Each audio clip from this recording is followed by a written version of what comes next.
आही सिंध महजी मां जिनो सॾे अवामी न्यूज़ आही सिंध महजी मां। नाज़रीन, अवामी न्यूज़ में ख़बरनि जो सिलसिलो जारी है। इन वक्त असीं तव्हांखे ख़ैबर में ख़बर ॾींदा हलूं त पाकिस्तान तहरीक इंसाफ मटियारी जे अॻुवान दीपक कुमार, आसिफ मल्ला, इरफान शौक़ अली, रज़ा खोसो ऐं ॿियनि प्रेस क्लब खैबर जे सीनियर सहाफ़ी सदर मुश्ताक अली कमरानी ऐं सीनियर सहाफ़ी उस्ताद अज़ीज़ गुल खैबर ऐं प्रेस क्लब खैबर जा सहाफ़ी अयाज़ लतीफ़ मल्ला ऐं ॿियनि जी अॻुवाणी में प्रेस क्लब खां सक़ाफ़ती वेस पाए पैदल रैली कढी वई। सिंधी गीतनि ते रक़्स करे झुमरियूं हयूं वयूं ऐं धरती माउ खे भरपूर भेटा पेश कई वई। इन मौके ते अॻुवान चयो त असीं सभु सिंध में रहूं था, सिंधी भाइर आहियूं।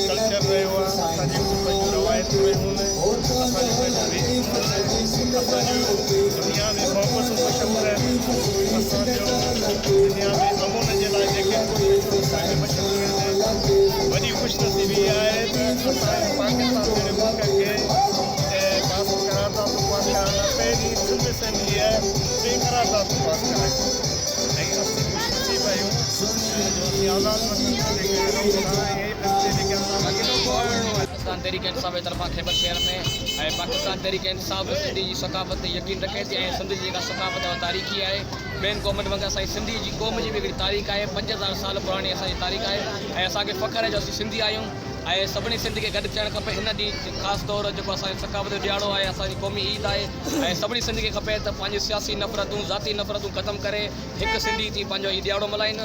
ऐं पाकिस्तान तहरीक इंसाफ हमेशह ई साबित कयो, हर साल जीअं हिन साल बि असां सक़ाफ़त जो ॾियारो वॾे धूमधाम सां मल्हायो। असां कंहिं बि सियासी जमायत सां मुखालफ़त कोन कई आहे। असां ॿियनि पार्टियुनि खे बि पंहिंजी दावत ॾिनी, अचो असां सां गॾु सिंधी सक़ाफ़त जी रैली में असां शिरकत कयो। ॾियारो आहे पहिरीं